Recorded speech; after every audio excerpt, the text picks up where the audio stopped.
technology isn't here to take over. It's here to take over the things that recruiters aren't good at or can't do at scale, so they can do more of the things that they are really good at and provide a lot of value from. Welcome to the Tech Savvy Recruiter, the podcast for recruitment and staffing agency owners keen to explore the tech innovations reshaping our industry.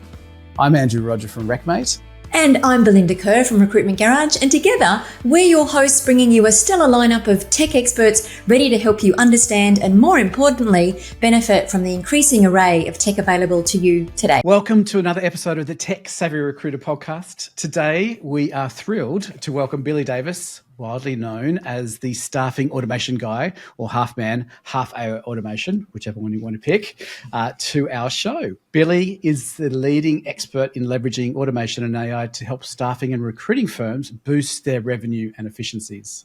With a track record that includes leading over 300 successful automation implementations and working with more than 1,500 clients, Billy's insights have shaped the future of recruitment technology. Currently at Bullhorn, he's helping lead clients to optimal results with Bullhorn's new AI launch, Amplify. He's not just another tech power user and process improvement expert. He's also passionate and an amazing content creator. Check him out on Tuesdays on LinkedIn.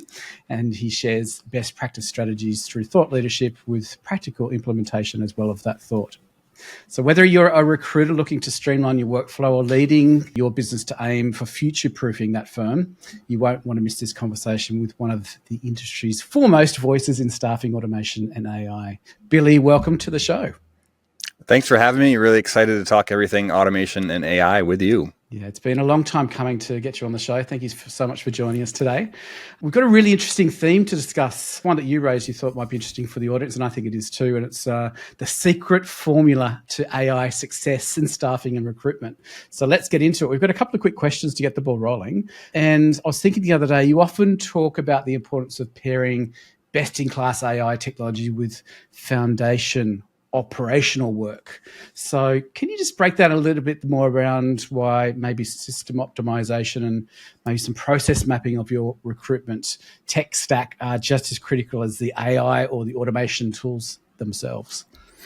Yeah, sure. So, I mean, in my experience, what I've seen is like the foundational building blocks, so to speak, is coming up with a really good system, process, integration, kind of having your data mapped in the right way from a workflow perspective, understanding the experiences that are involved from staffing and recruiting perspective. So that's, the candidate experience, the client experience, the applicant submission experience, the placement experience, right? You have all of these different experiences that happen throughout the recruitment lifecycle.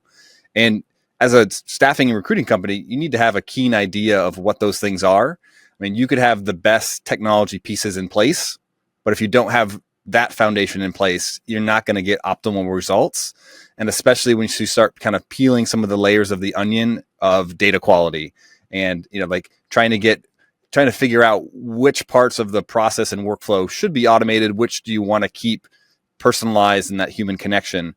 Like it really helps to have a high level understanding of overall what you want to achieve. So definitely that kind of foundational layer of optimizing system, process, data quality. And oftentimes those are the things that are not exactly the most exciting things to do.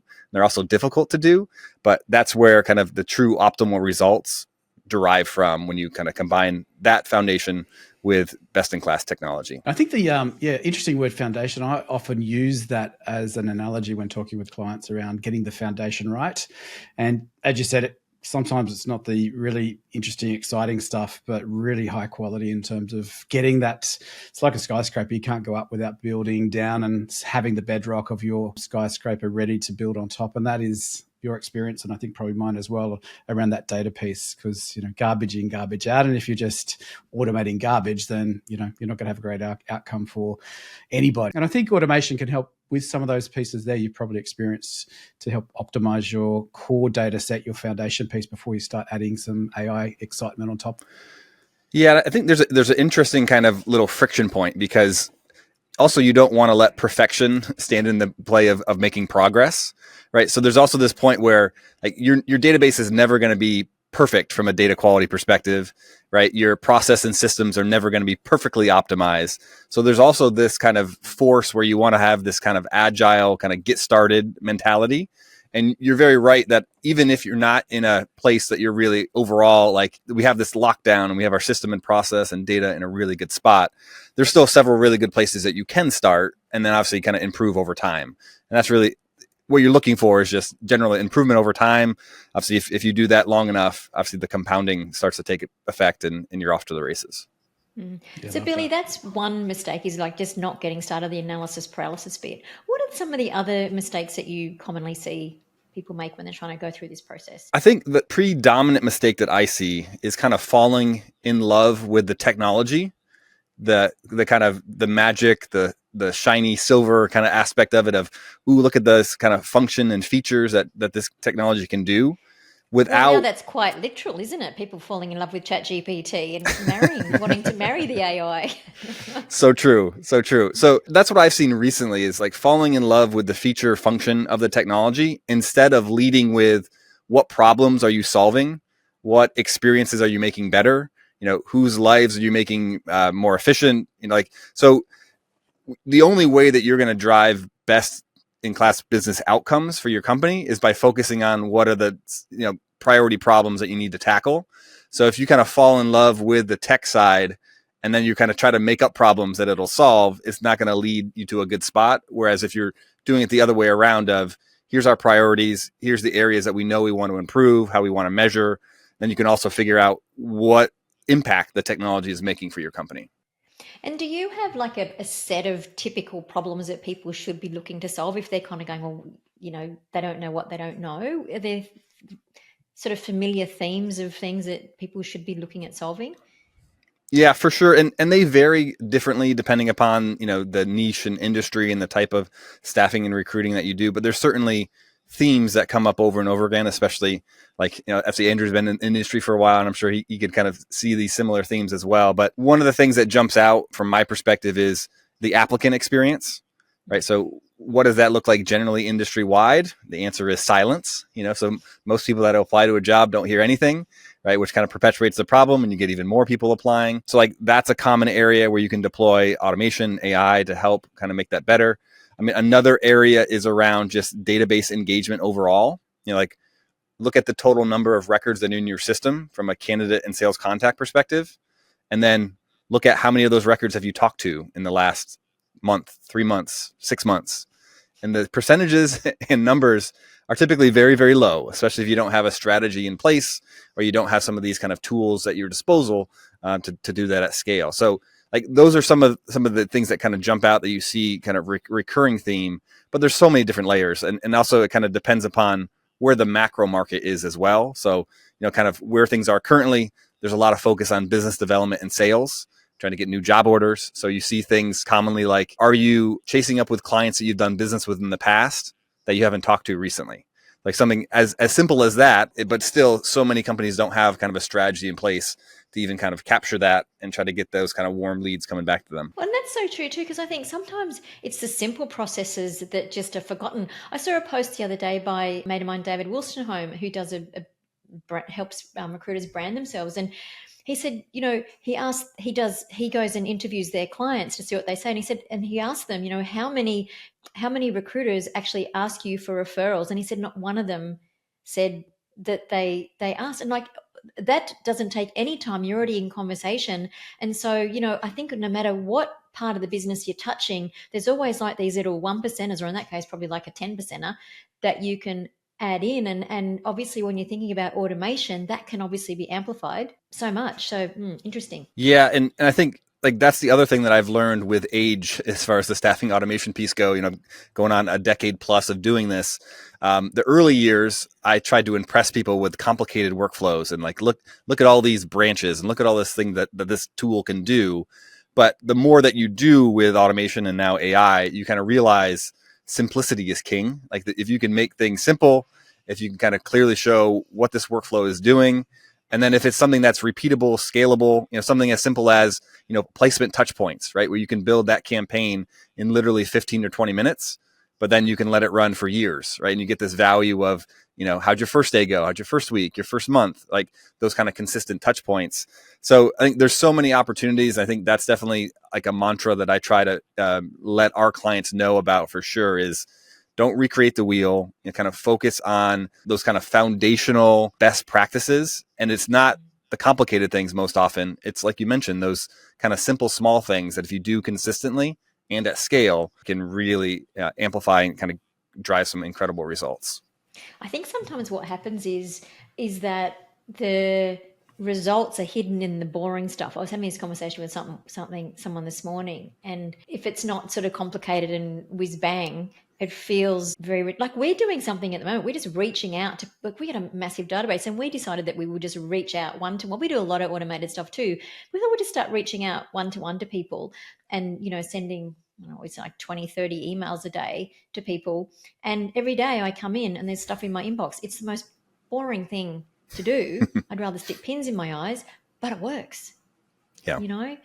So I hear you loud and clear there. And like you said, once the automation's set up, then you don't have to do that boring side anyway. Yeah. And I think that also brings up an interesting side topic of kind of how you start to align metrics and KPIs and things of that nature, because as you know, like what gets measured is what ends up mattering, and getting that visibility on your team, kind of getting that focus, and obviously making sure that those are aligned with the outcomes that you want to drive, right? You have this kind of clear alignment between, what you're driving competition on, what you're measuring kind of from a performance perspective, and then what your team is kind of visible and they can kind of see where their efforts are kind of leading, right, to the business, hopefully growing and doing good things. Yeah, I was just going to say, I think you've touched on three of my most favorite automations to talk to customers about, and they are boring or they are really simple to do. One is the welcome series. Say, hey, Andrew, thanks for your application. And then maybe you can do a bit of pre-screening there with a little survey there to knock them in or knock them out of the process. The second is that keep in contact series. For those candidates, maybe every 3-6 months, you choose frequency, just dropping a little note there. And then your lapsed customers, those that you haven't chatted with for, say, 45 days, 60 days, a little reminder to your sales team around, hey, get in contact with these people. We've placed people with them, or we've had a job on before with those VIPs, and you're letting them chat with other people perhaps. There's so much money in there. They're simple, but they're giving them to their competitors, aren't they? Yeah. If you're quiet, somebody else will be a bit noisy, won't they? Yeah, or in a world where you might be like, repaying for the same candidate that's already in your database, right? So that's like an operational nightmare, right? If you have to pay 2 or 3 times for the same person that, has been in your database for the last 10 years, right? And you just haven't talked to them, or recruiter, just as kind of out of sight, out of mind. Yeah, it's really hard. The stats on that are really high. I think it was Bullhorn. It was a few of the CRMs that did studies on that. It was something like 7 or 8 to 80%. It was high, really high. Yeah, sometimes 7 or 8 times you bought that candidate data from a third-party job board or something like that. But I see this a lot. People are chasing the new sexy thing, and they forget that like you were talking about before, but the foundational stuff and the things that they could. There's so many opportunities with what they've already got and they should be doing, that they're missing that because they're over here chasing.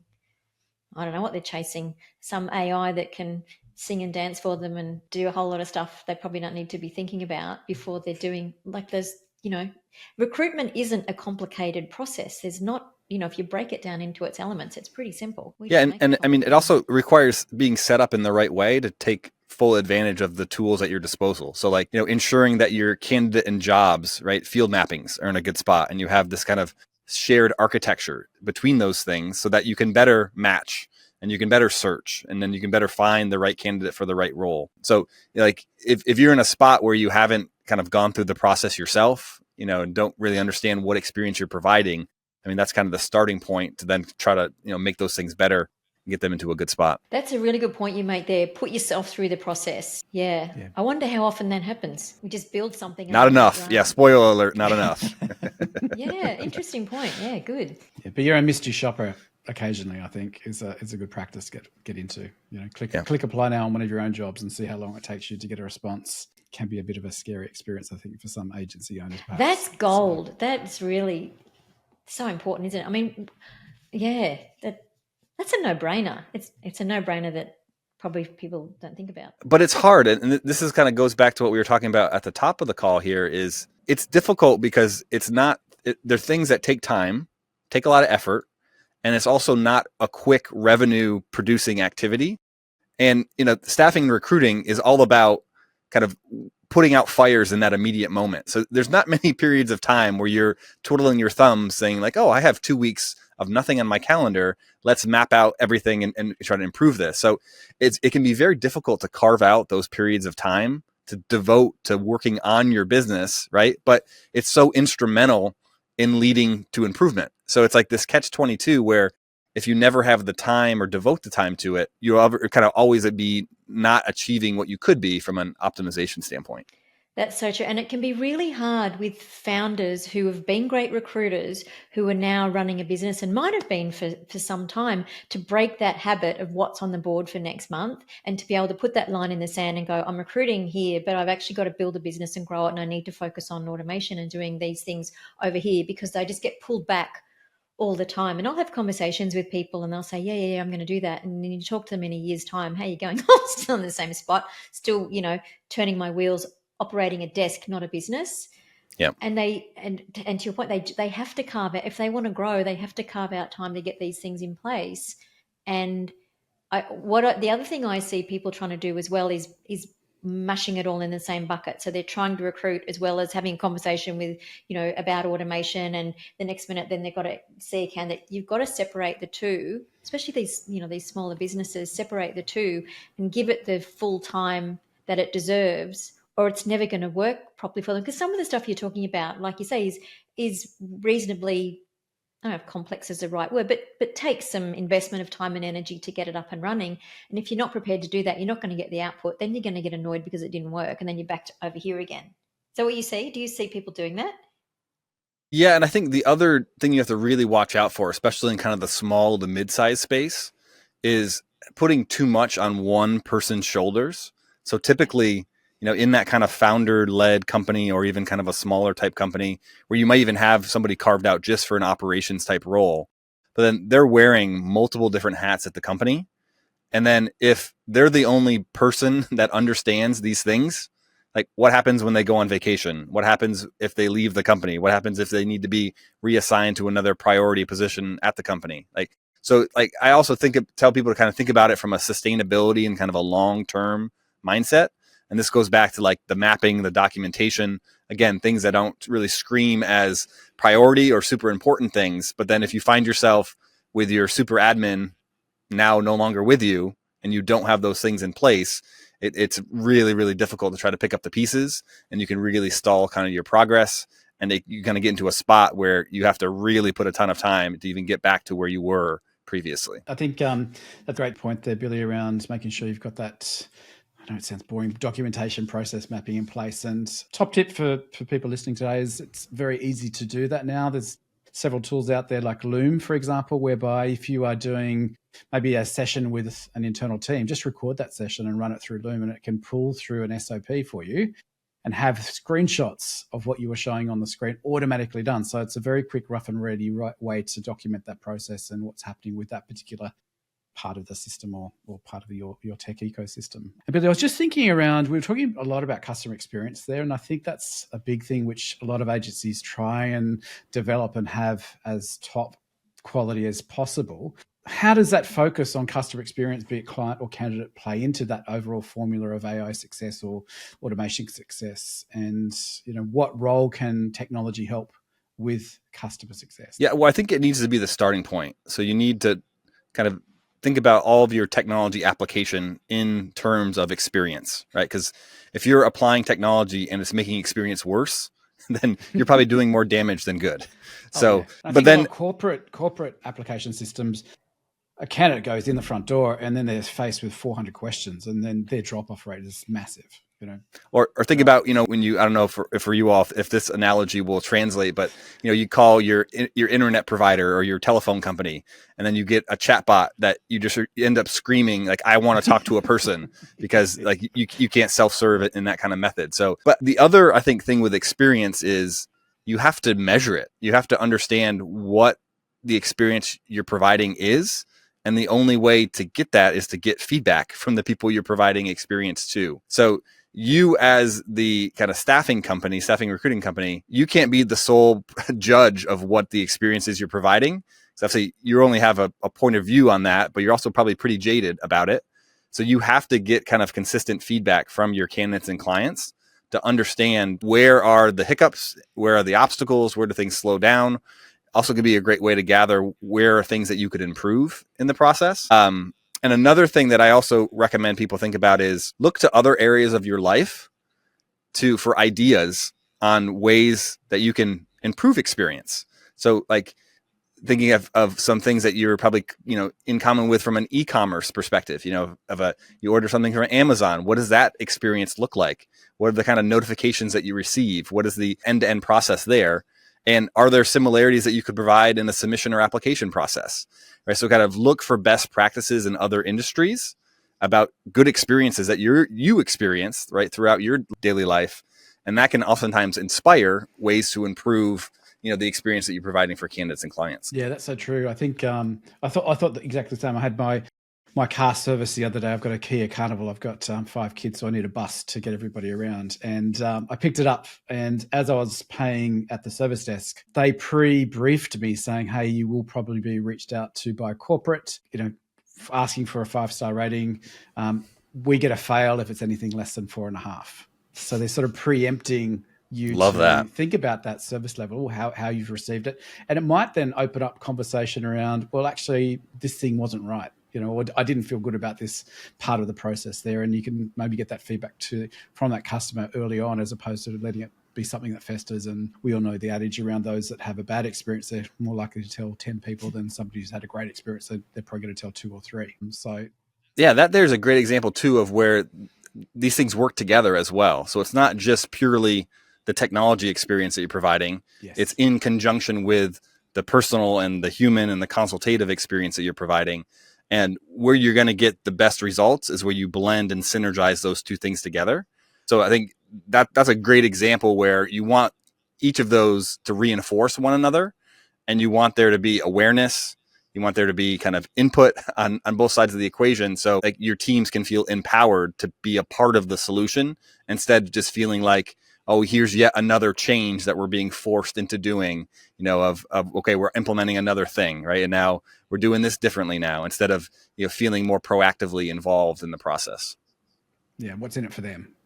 What's the upside of this whole thing for me as a professional in my firm? Where do you see I guess I was talking about customer satisfaction. Let's cut to the chase in terms of where do you see your customers putting those stages in and getting the best results throughout the cycle of recruitment, from as far as like gauging feedback, or like getting like maybe a net promoter score type question, or a scaled question, or how are we doing, checking in with them. What stages are a lot of your customers doing that? Is it right at the end only, or is it throughout the process? Yeah, I think what I've seen work best is kind of at the key milestones of, so if you think about it from a job flow, workflow perspective of, applicant experience, of kind of like submittal interview experience, and then kind of, placement experience, like each of those kind of significant parts of that journey, I think you want to measure. The other interesting aspect is most will focus more on the end result of the process to gauge satisfaction, but then you're kind of jading the score, because the only people that make it to the end, you're already kind of filtering right through a kind of in many ways, a very significant filter. So surveying I often success at that stage, aren't you? Right. So, I mean, if you're only surveying candidates that you place, your results are going to be quite skewed in comparison to the overall everyone that you interact with. Right. So I encourage clients to kind of roll and rethink that, of like, try to get the satisfaction and experience, all of the parts of your funnel. So even like the people that you don't help, what kind of experience do you provide them? And I think that's one of the things that oftentimes is lacking, and especially from a numbers game. I mean, you're generally gonna not help probably 9 out of 10 people that you interact with from a staffing and recruiting perspective. So if you're only focused on the 1 in 10 that you do help, I mean, the overall impression of your service likely is not going to be good if the 9 out of 10 didn't have a good experience with you. And that's also where you can, if you provide a good experience to those that you can't help, number one, it's a huge differentiator compared to what they're used to. So you automatically stand out. But then those people that you can't help, they probably know people that you can help. So like, this is also where you can kind of grow a network. You can get kind of referrals, get this kind of inbound lead. It can be really helpful from a brand marketing perspective. And all of it just centers around that question of, how do I provide a good experience to somebody who I can't help? Yeah. Well, all I think those that's people beautiful. are working as mouthpieces for you out in the market, aren't they? Oh, 100%. You know, 100%. And yeah, I was joking with a client the other day. We're not really in the industry for placing people. We're in the industry of rejecting or redeploying or redirecting, as they call it, applicants that are coming in, and not for this particular opportunity, but for something else. And they've got a really nice automation in place to keep in contact with those that they can't help for this particular job, but are good quality candidates that they could perhaps help for future jobs. They run a series of 4 to 6 weeks after that initial, hey, we can't help you for this job, rejection, just to keep checking in with them to see if they found something. And the feedback they get from that is phenomenal. They said, you guys are probably the only agency I've ever dealt with that actually checks in to see if I'm still looking within a tight period of time when the probability is I will find something, and who knows, you might be able to recruit into that side as well. So with agencies that are feeling a bit overwhelmed by all of this and the operational changes that are required to get there, where do you recommend that they start to ensure that especially with AI, their AI investments are really delivering for them? Yeah. So, I mean, if you don't know where to start or you just feel kind of overwhelmed in general, obviously, I think the best thing to do is start small, but then just start. Right. So just kind of building that momentum of action, because if you get to this place where you don't start and you're trying to plan and you don't start and you keep planning more, you can start, that becomes just a form of procrastination really in the end. So what are the things that you know that you need to fix, right? Start there. Just make something better. For those that are truly have no idea where to go, I always would recommend start from the back of the recruitment process forward. So make sure your placements are in a good spot. Make sure your placement data is good. And typically your placement data is going to be the highest quality place because that's where commissions come from. That's where revenue comes from, right? So there's a huge incentive for everyone involved to make sure that data is in a good spot.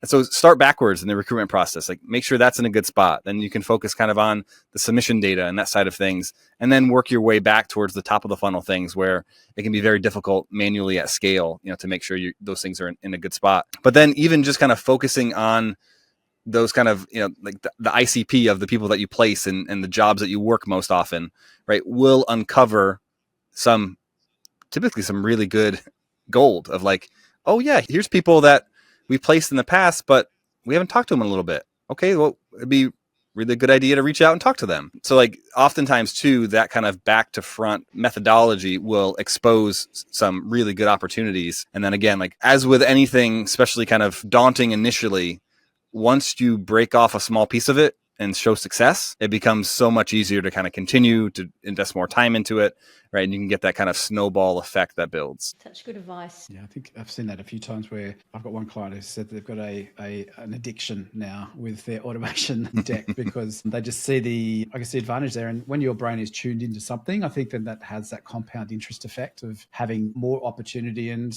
I think you said earlier in the call, some of these automations are one step and just can deliver so much gold from that. They don't have to be hyper complicated, multi-step, multi-branch, if this, then that type stuff. It can be really as simple as if this happens in the system, then do this thing. Either alert me internally or to reach out to that candidate and do something if we haven't been in contact with them for a while. So love that methodology around, starting. And also, I think some of the best things that I've seen from a starting perspective is incorporating your team from the start. So understanding what are the things in the process that they don't like to do?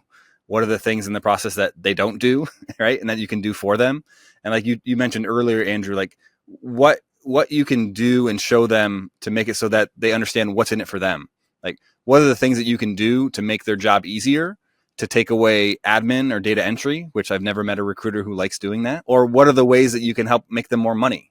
And if you can translate what you're doing to those outcomes, you will automatically get recruiters and salespeople on your side because now you're aligning the incentives. And then one of the best pieces of advice that I've heard, and this came from one of our kind of client roundtables where we get clients together and they kind of talk about things that have worked well, is one company recommended just plopping a chair in the middle of your recruitment room and just observing and figuring out, listening for the sighs and the groans, right, from your team.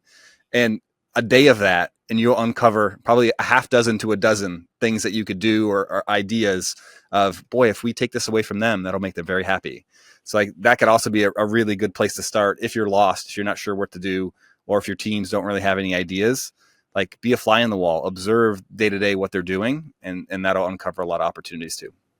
Yeah, I think if you've got a operations team or some support teams, they're also really good eyes in terms of what recruiters don't do perfectly in platforms, and they can be really good telltales around, hey, I wish the recruiters would do A, B, and C. They never do this. They always forget to do that. Maybe start there as well, because that can be some really good ideation provision that's right in front of you under your nose, like sitting down, as you said, just in the middle of the room and just absorbing what's happening on a day-to-day.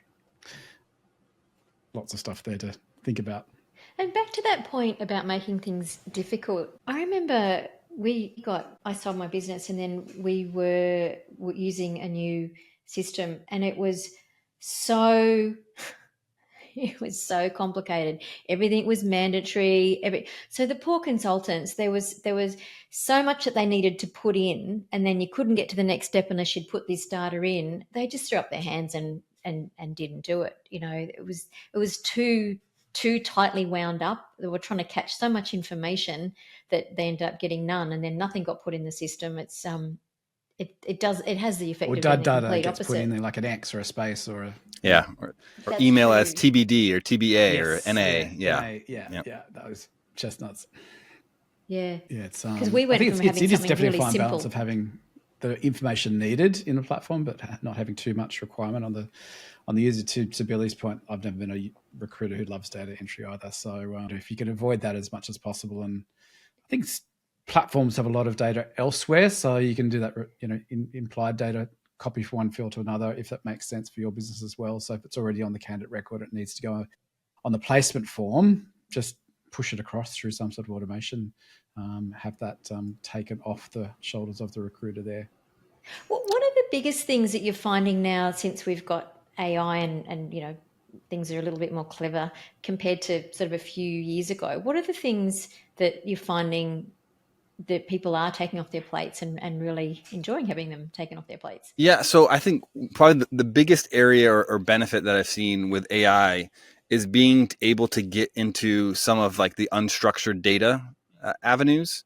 So, for example, like note comments or email activity, and being able to summarize or extract and enrich from those things. Because, I mean, from an ATS CRM perspective, oftentimes that's the place where kind of things just get dumped, right? Even from a marketplace or integration perspective, the kind of the easy integration is, we'll just create a note anytime something happens, and then we'll just put all the things in a comment right in there.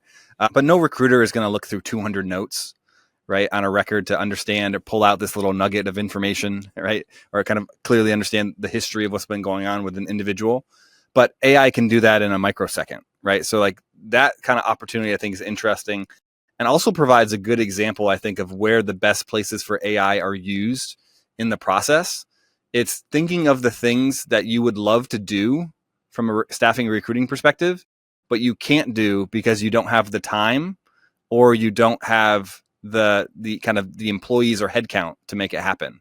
Whereas you could deploy AI. AI doesn't care how long it takes. AI doesn't care if it has to work all night to do it, right? And obviously it can do things at a really, really rapid speed. So I think it provides a good example of those kind of opportunities where, like, 500 people apply to a job. No recruiter can reach out to 500 people, screen them, stack rank them, figure out who's going to be the best, right? But AI can be doing that at the same time your recruiters are doing things. So like those types of opportunities where scale becomes a problem, I think is a really great opportunity for AI. But then another leverage area that we've seen some really good headway and really good results from is like from a teaching what you should do next from a prioritization standpoint, right? So using your data to up-level your entry and mid-level employees to higher heights so they can perform more like your top performers.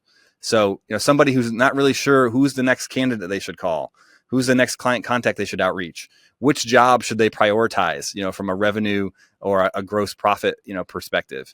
Like that's where kind of like a directive AI kind of and kind of nudging along of here's where you should look next and here's what you should do next can really be helpful in kind of up-leveling your whole teams. And obviously that collectively adds tremendous value, especially as you think about that throughout your whole team.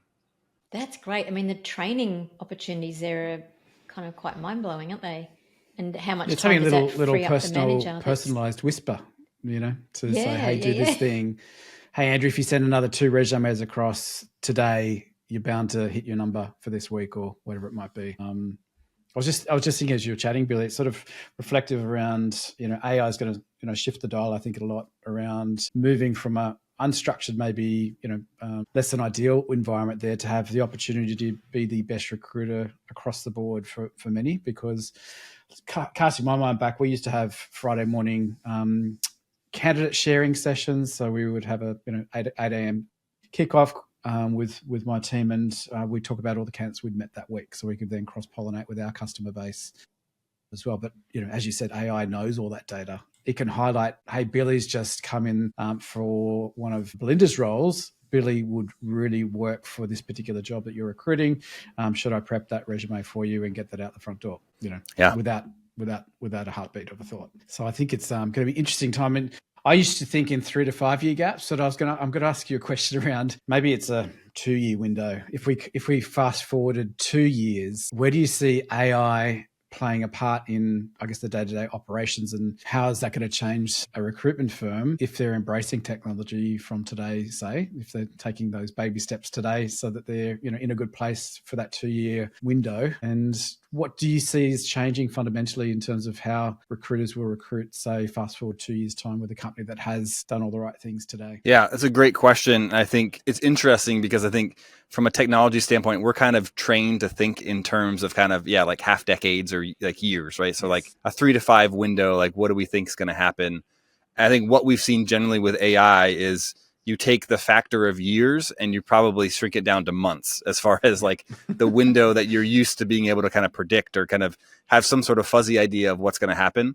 So I generally kind of think about things in something like a 3 to 6 month, 6 to 12 month kind of timeline. Now, of course, like if it's not going to happen industry wide that quickly, but you are seeing that speed of adoption from certain segments, right, in certain areas. So I think one interesting thing that I've seen is the more technology is applied and utilized, the more valuable the human connection and the true kind of consultative approach becomes. So I think that's an interesting thing, because I think the fear in the market is technologists will take over everything, right? And the entire process will become automated or have AI do it. And we'll have an AI agent on the job side talking to an AI agent on the candidate side. And then it'll figure out who's going to be the best fit. And then it'll go to a client AI agent. And then everything's just going to be your agent talks to my agent, and no humans are kind of involved. But I think generally what we see is that, there are parts of the process where if you want speed, if you want standardization, if you want a consistency of approach, that's a great place for technology to be there. But, changing career, getting a job is so kind of fundamental to the human existence and importance that oftentimes you want to have a relationship or some trust, kind of be able to consult with an expert on that. So kind of the way I view it, and it's kind of similar to what I thought would happen with automation and what we saw with automation kind of emerge, is that technology isn't here to take over. It's here to take over the things that recruiters aren't good at or can't do at scale, so they can do more of the things that they are really good at and provide a lot of value from. So I see that just kind of that continuing to kind of happen in the industry wide. Then the other piece that I think is going to be interesting to see in that kind of timeline is a more focus on outcome data and just quality, kind of single source of truth, data quality type perspectives. Because I think that's going to be the differentiation layer between companies that utilize technology really well in that time period and the companies that kind of struggle to get it off the ground or struggle to have it be really impactful. And I think in many ways that kind of outcome data, how did somebody perform at multiple assignments or over the history with you, or the kind of engagement history that you have with someone, is the true kind of secret sauce differentiation factor. Because Andrew might be in my database, but if I talked to you 10 years ago and that's the only time we talked, like there's not really a huge value that I have, or I don't really have any robust information about you that I couldn't find elsewhere. Whereas if one of my competitors has you in the system for the last 3 years, but talks to you every quarter and has things kind of mapped out, understanding your career progression, what are the things that are important to you? Like, we both have you in our database, but the company that has that rich engagement history and understanding is light years ahead of the company that just has you as a dormant record from 10 years ago, like a snapshot. So I think that's going to play an important role too, especially in getting kind of better and better business outcomes. Yeah, I think that's really interesting. And I was reading something about autonomous cars, and Tesla, love Tesla or hate Tesla, I don't care. But the facts are they've got a huge data set around autonomous driving, and that's put them almost light years ahead of other competitors in that space who just don't have that data set behind them. So I'd be really interested to see what happens in that space in parallel with the recruiting automation type space and AI space there too. But I can't agree with you more in terms of having that those touch points, those little gems that you pick up in every conversation. And if you can document those, and it's so much easier now, Billy, to document that stuff. You've got lots of plugins that you can have automatically feed that conversation in as a note against your database. So there's very little excuse now for us not to have those quality conversations with candidates, having that human connection, but getting boosted with your AI sidekick doing some note taking on the side for you. But it's the quality of the connection too, because if I'm just reaching out to you every quarter to say, are you still employed? What do you want? Yeah. That's pretty transactional, money right? off you. It is. Yeah, and that's really not going to move the needle, right, overall. Whereas if I spend a little bit more time in trying to understand what makes you tick, what are the things that are important to you, right? Like that's how you actually build a relationship, and so it's also how you do those things, which again kind of circles us back to earlier conversations where again process, system, that those foundational layers, you got to have those things in place, because if it's just all transactional, even if you're documenting everything great, right, you're not providing a better experience. Yeah. So true. So many interesting points that you've gone through, Billy. Three of the things I love about what you've said was the sort of the ones just more recently around the unstructured data. I think that's a real game changer there, isn't it? If people can capture that, the training, the option for the AI to be saying, hey, I think you should be sending 3 of these people out and you'll hit your targets. I really like that. And the big message here, and I think this is the case for everyone right now, is just keeping things simple and relevant instead of trying to create the next mammoth thing that's not going to serve your business. I think they're the things that really struck home to me. So tell us a bit now. Obviously, probably everyone listening to this knows who Bullhorn are, but tell us a bit more about what's going on with Bullhorn and especially the work that you're doing there in relation to AI. That'd be super interesting. Yeah, so I mean, obviously, I've been at Bullhorn for about a little over 5.5 years now, and we focus primarily on kind of obviously staffing and recruiting, ATS, kind of CRM, being that kind of single source of truth and that database for everything that's happening in the kind of the ecosystem of the recruitment workflow. Obviously, we have a robust also marketplace where you have a lot of other kind of additional technologies that you can plug into your tech stack, so you can get kind of all of your solutions in that way. And then really this past kind of 6 to the last 12 months, been heavily involved in what we're doing from our kind of AI strategy and kind of adoption. So kind of the product is Amplify, which is kind of bringing in the best of the recruiter skills, but then using AI to make your recruiters be able to do those things better and more efficiently, but then also combining that with automation to then unlock the agentic AI, right, where you can have these kind of digital workers do those things for you. So things like searching, matching, sourcing, presenting candidates, researching, analyzing, like all the things that make a good recruiter.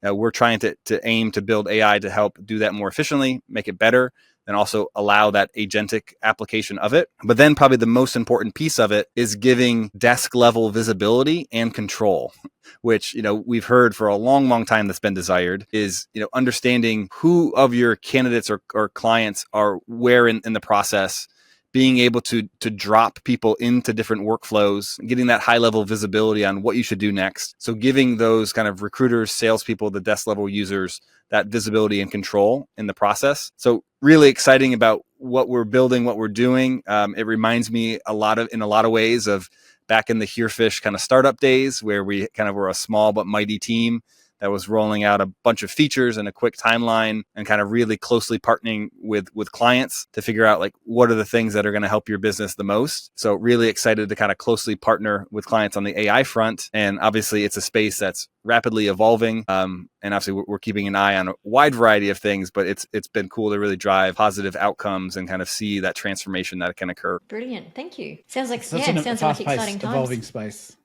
Love it.